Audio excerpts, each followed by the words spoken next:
Hello, everyone. I will give you a minute to settle in. Today, we will be talking with Diana Hill about her new book, Wise Effort. I am excited for this chat, and as soon as I see her, I will let her in. This book is life changing, and what I love about it most is it is invaluable information from the mouth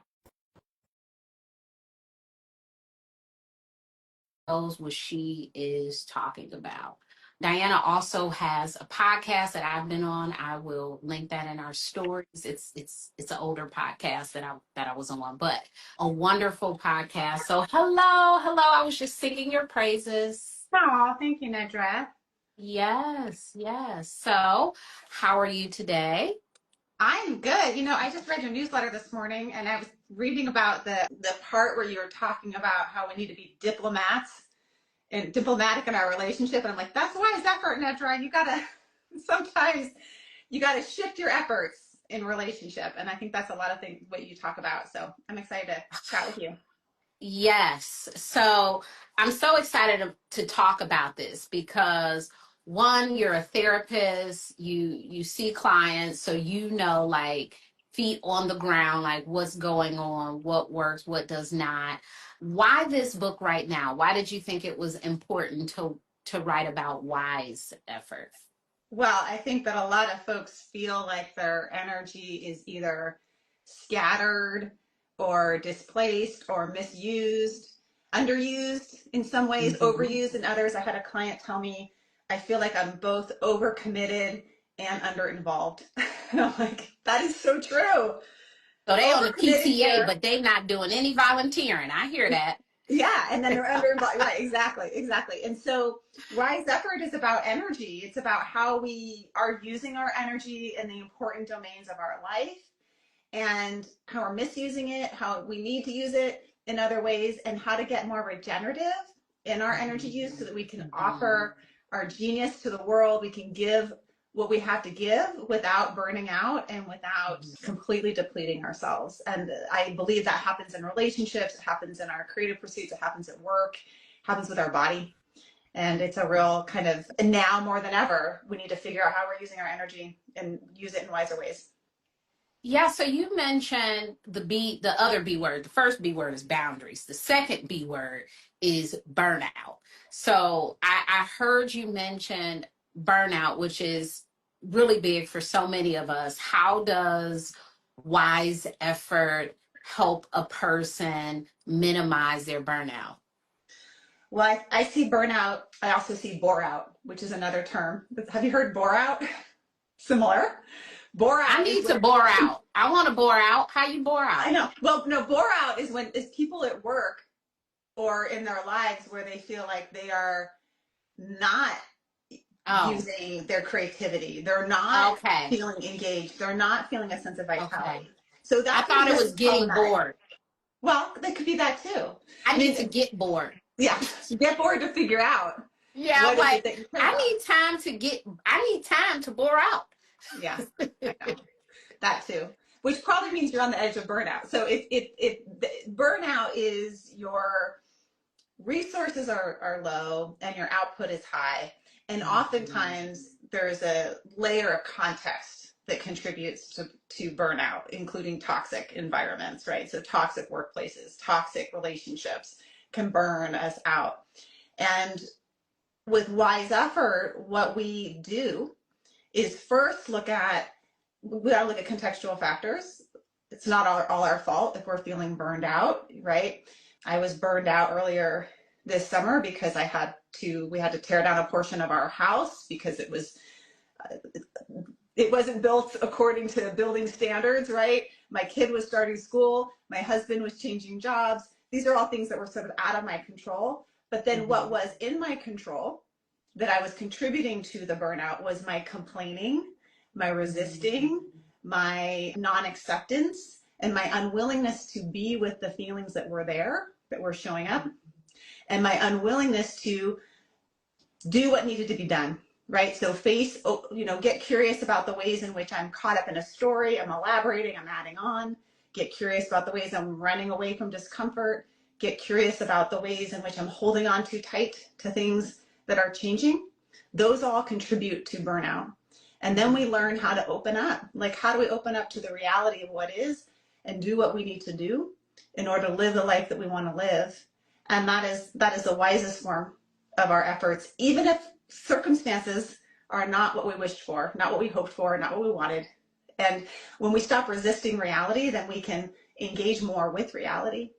And truly, like, we don't like it, but we can be in it, and we can be in it as our wisest self. I wish for our wisest self to arrive to our most difficult circumstances, because it's that wise self that will be your best guide through them.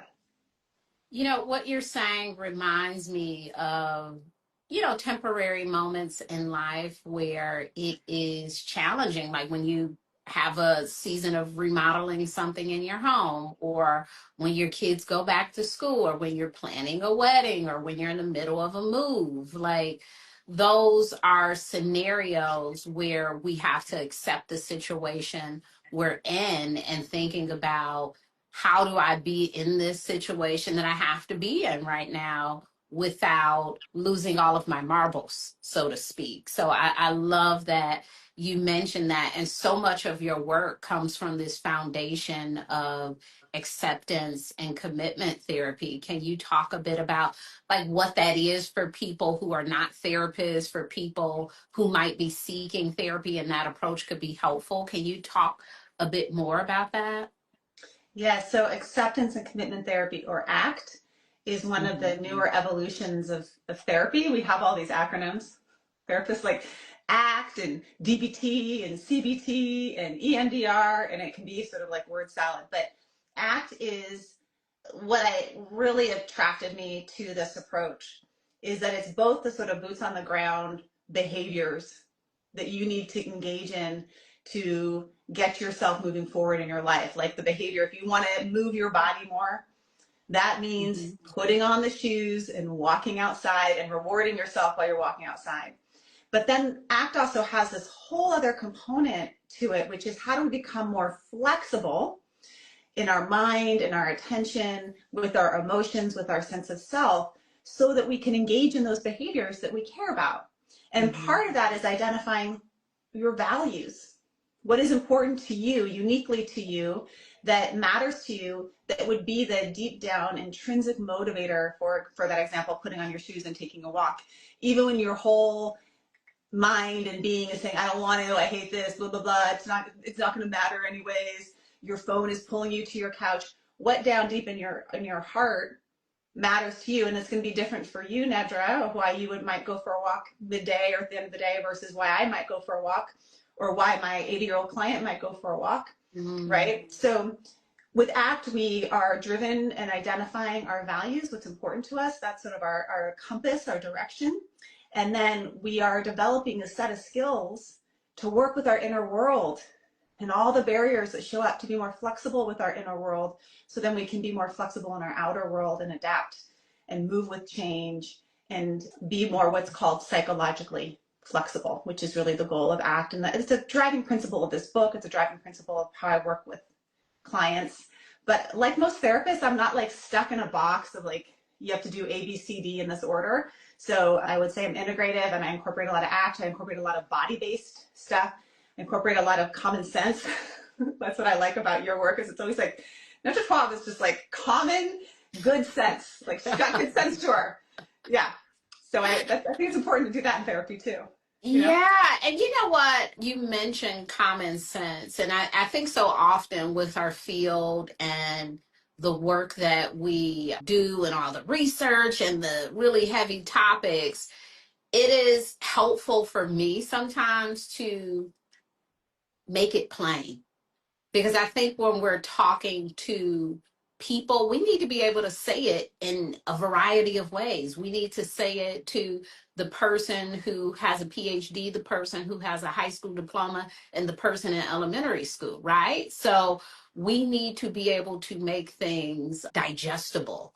So thank you for that. But I love ACT, and I love your approach to looking at things differently. That's kind of how how I view ACT as a treatment modality, that there are these things, and I'm just paraphrasing here. I don't know what the definition is, but well, you explained it. But my definition of it is when I have a couple come in who is committed to being in a marriage together, but they have these problematic scenarios, we have the commitment. How do we work through some of these things that are challenges in our relationships? How do we work through some of the challenges we have with burnout? Like, we're committed to parenting, we're committed to having a career. How do we work through all of the challenges that come with doing the many things that we have to do as a human? Can you tell me what wise effort might look like day to day? Like, what can people do day to day to apply wise effort? Well, wise effort has three primary steps to it. And to keep it plain, the first step is about getting curious and staying in the space of curiosity before we go to assumptions and elaborations and stories. If you want like a really good tip for relationships, stay in the space of curiosity. In the way that you would, like a toddler is curious when they pick up a snail and look at what's inside, they don't have a story about it. They're just looking at it. So if you're caught, I don't know why, but all of my fights happen in my kitchen.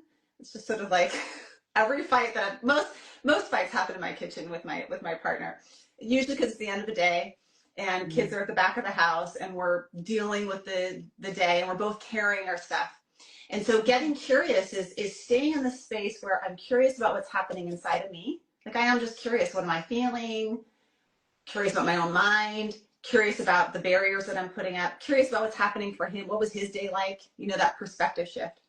And then the next part of wise effort is, can you open up just a little bit more? Can you open up to whatever you're feeling? Because often the thing that gets us into unwise effort in relationships is shutting down, running away from our feelings. It doesn't mean my feelings need to run the show, but can I open up to what I'm, this tender, softer feelings that are inside of me? And can I open up to my partner? We open up our feelings, we open up our minds. This is my view. You're looking at my camera right now. You see what's behind me. I can't see what's behind me. I can see what's in front of me. So I don't know my partner's view or my kid's view or my coworker's view until I open my mind to a different view. Or even maybe I'm stuck in a story about my own self and I'm not opening my mind that there's another way of looking at myself, not the way that's caring and compassion and not critical. And then we need to open up our sense of self, that we are more than just the small self. There's a bigger self. There's a compassionate self. There's a wise self that we all have, that we can all lean on. And then the last step of wise effort, so we get curious, we open up. The last step, the most important step, is focusing our energy. Where do I want to focus my energy right now? And so when I read your newsletter this morning about being diplomatic in relationships, like, that's a moment of focusing my energy. Am I going to focus my energy on trying to get this person to like me? Am I going to focus my energy on being right? Or am I going to focus my energy on doing what's most effective here in terms of whatever it is in this moment? Sometimes with a partner, it's dropping it. Sometimes with a partner, it's staying in it. And getting curious, opening up, and focusing your energy is the wisest use of your effort, so that you're not draining yourself or draining the other person in all these ways in which we spin our wheels in relationships. I love that you said get curious as number one, because very often we do take our feelings to mean exactly what we're feeling. I'm mad at my partner, I'm mad at my friend, and we don't think about how this situation might be impacted by what happened earlier, how this person serves as a idea of a figure that I've had an issue with in the past. Like, all of these other options we don't consider. We just respond immediately, and then both people in the situation are having a terrible day together because we weren't curious and we just went on this rampage. And very often what I see as a great quality of long-term friendships, of great family relationships, and certainly, partnerships and marriages and all those things is focusing your energy on something else, not what's happening in that situation. Getting curious about what's going on inside of you. And I'll tell you, sometimes when I am in a little mood, the eensy weensiest of things bother me. It wasn't an issue yesterday, it wasn't an issue last week. But when I really think about, like, why was I so disturbed by that? It's like, I don't know. It's 2 weeks before, my situation is about to happen. Like, I'm just not in the best mood. Like, things are happening with me, and then this other thing happened, and it's not actually this person. It's been me like this all day, and all they did was walk in here, and and they just further Yeah. made the day worse, but they didn't actually do anything. Yeah, you This is got into really, my vortex somehow. yeah, You got this tangled up in it. Yeah. Yeah, this is like in my vortex. Now, on those days, when I get curious and notice that, it's like, Nedra, go do your dishes, take a bath, and go to bed. you need to be done with this day. This day needs to be over for you because you're highly sensitive today. This is a day where little things will bother you. It's not the other person. When we start to notice, like, where am I in this situation? Where's this other person? Like you said, get curious about what could be going on in their world. Your partner, your husband just started a new job. That's a very stressful time trying to figure out what the new role is, everybody's personality. So yeah, laying a lot on that person at the end of their day, they might be a little snappy, right? So if we're like, oh my gosh, they're always mad at me, and we create these stories, it really moves us away from allowing people to have their moment, because I want people to allow me to have my moment too, right? So I have to grant that to other people. We have to allow people to not always be in the best mood, to not always say the right thing, to not always know the perfect gift to get. And I think we're losing that a little bit because we're not flexible. We're like, oh my gosh, I said this thing and they didn't respond this way. Well, there may be another opportunity for them to do better. So if you're flexible in your thinking, you know that in totality, this one scenario is not how this person operates. So I went a little long there, but thank you so much for just mentioning that, because our relationships, it's 90% of our mental health. So Well, here's the thing about boredom. Curiosity can be helpful with boredom in a relationship too. So maybe you're in a long-term relationship and it's not that you're fighting in your kitchen, you are bored. You've been with each other a little too long, which I think I see this actually happen in these long-term relationships where people sitting on the couch and like, I don't know you anymore. Well, that's where curiosity can be helpful too in relationships. Have you ever gotten for us as therapists, there is no human that walks into my space that doesn't engender some degree of curiosity in me as their therapist. I'm like, I am so curious about this person. What makes them tick? What's keeping them stuck? What do they love? What excites them in their day? What hurts them? What's their raw spot? Like, these are all questions that I have about a human across the way on the couch, right? And it makes me interested in them. So we can bring that curiosity to our relationships, to our relationship with our teenagers, to our relationship with our coworkers, places where we feel distant or bored or disconnected. And when you do that, you will start to generate some relational energy. And curiosity actually brings positive energy to a relationship. If you've ever had anyone be curious about you, you know how it feels. It feels so good. Like, I'm so curious why you wrote that newsletter of, Nedra, what was going on for you in your life, in your world that led you to write that? And it's a true, genuine curiosity. So it becomes a flow of energy back and forth.